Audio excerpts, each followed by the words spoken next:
जिंदगी का हमें हर पहलू कुछ न कुछ सिखाता है। आज देखो ना, ये बीमारी के कारण हम कितना कुछ सीख गए कि कोई त्यौहार हमें ऐसा लगता है कि इसके बिना नहीं मनेगा, पर हमारा पूरा त्यौहार निकल जाते हैं। त्यौहार अच्छे से हम मना भी नहीं पाते हैं। फिर भी जब कभी भी रक्षाबंधन आता है तो भाई को बहन की और बहन को भाई की याद ज़रूर आती है। हाँ, कुछ रिश्ते ऐसे होते हैं, कुछ अनबन हो जाती है, फिर भी जब ये रक्षाबंधन आता है तो फिर से वो भाई बहन का रिश्ता कायम हो जाता है। आज भले कुछ भी हो जाए, मगर ये रिश्ता प्रेम का ही है। प्रेम के कारण टिका हुआ है। इस दुनिया में प्रेम ही तो है जिसके कारण पूरी दुनिया टिकी हुई है। आज एक दूसरे का विश्वास और ये सब प्रेम, ये सब कारण ही तो दुनिया में व्यवहार और सब कुछ चल रहा है। आज संबंध देखा जाए तो भाई बहन का संबंध ऐसा है जो मृत्यु तक साथ रहता है। और कभी कभी ऐसा भी होता है कि कोई दुनिया में ऐसा अभागा होगा कि जिसकी बहन होते हुए भी वो रक्षाबंधन नहीं मना सकता। अगर ऐसा कहो तो सैनिक अभागा नहीं कहलाएगा, मगर वो सौभाग्य ही है उनका कि वो अपनी बहन से दूर रहते हुए भी सीमा पर रक्षाबंधन मनाता है। वो हो भी क्यों नहीं, जो देश की रक्षा का कर्तव्य अपना निभाता है। ऐसे देखा जाए तो हम अपना कर्तव्य कितना निभाते हैं, कभी सोच के देखिए। हाँ, एक बार एक सैनिक जिसने जाते जाते भी अपनी बहन की वचन का पालन किया। राजस्थान की ये कहानी है जो मैंने एक रेडियो में बहुत दिनों पहले सुनी थी। जब टीवी नहीं थी तब की बात है, मैं बहुत छोटा था। ये रात को 9:30 बजे कोई सैनिक का प्रोग्राम आता था, उसमें मैंने सुना था। एक सैनिक अपने परिवार वालों से विदा ले रहा था, तब उसने अपने बहन को एक वचन दिया कि बहन, इस बार राखी तुम्हें तुम्हारे हाथ से अपनी कलाई पर बांधूंगा। और इतना कहकर वो अपनी कर्तव्य निभाने सीमा पर चले जाता है। और उनको क्या पता था कि उनके नसीब में क्या लिखा है। बहुत दिन हो गए और वो अपने कर्तव्य निभाने में मशगूल हो गया, जिससे उसे पता ही नहीं चला। थोड़े दिनों के बाद राखी थी और उसके पास एक मिशन आया कि ये आपको मिशन करना है। उसके अपर आयुक्त ने बताया, तो तब वो मिशन के लिए उस समय चले गया।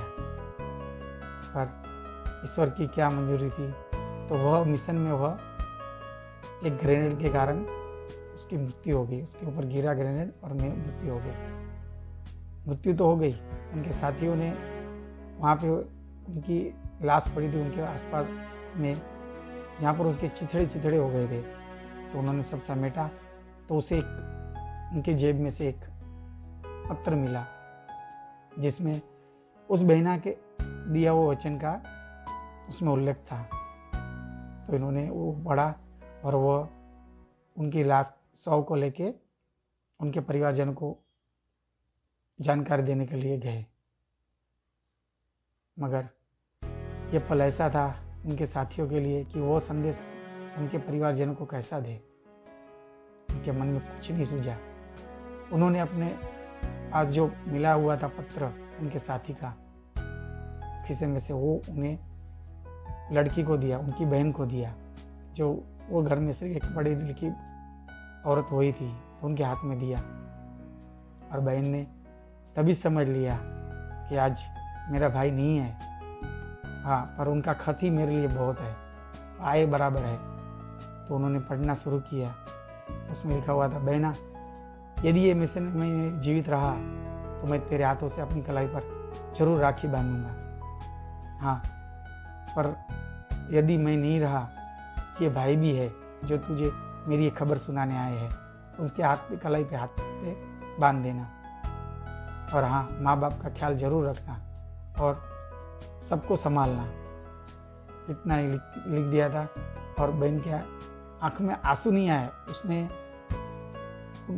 मुंह से यही कहा कि लाओ, उसका शव कहाँ है वो मुझे बताओ, क्योंकि मेरा भाई वचन देता तो निभाता जरूर है। तो उसने उस शव को टटोला। शव सब विच्छेद हो चुका था और एक हाथ ही सलामत था उसमें। उसने वह हाथ, उनके साथियों ने उसका हाथ बाहर निकाला और उस हाथ पर, उस कलाई पर बहन ने राखी बांधी। बहन राखी बांध रही थी और वहाँ सब खड़े खड़े वो सिसकियाँ ले रहे थे और रो रहे थे, पर ये बहनों की आंख से एक आंसू नहीं निकला। जो उनके साथी आए थे उन सबको बहन ने ढांढस बंधाई, आप रो क्यों रहे हो, मैं राजपूत की बेटी हूँ, जब कभी भी मेरा लड़का होगा तो वो अपने मामा की स्थान जरूर लेगा, आप सब निराश हो मत होइए। ऐसी पीड़ा, ऐसा प्रसंग एक सैनिक के परिवारजन ही ऐसे कड़वे घुट पी सकता है। और हाँ, मैं आपको एक बात बता दूं कि सैनिक और हम में सिर्फ फर्क इतना ही है कि वो अंत में जाता है तो तिरंगे में लिपटा जाता है और हम कफन में। और रक्षाबंधन है, आप सभी को हार्दिक शुभकामना। पर हाँ, हर सैनिक की ऐसी मार्मिक कथा ही रहती है जो उसके साथ घट चुकी होती है। पर हमें तो इससे क्या, हम तो ये भी नहीं सोचते कि जो दिया है उसे अच्छे से हम निभा सके अपना कर्तव्य इस जीवन में।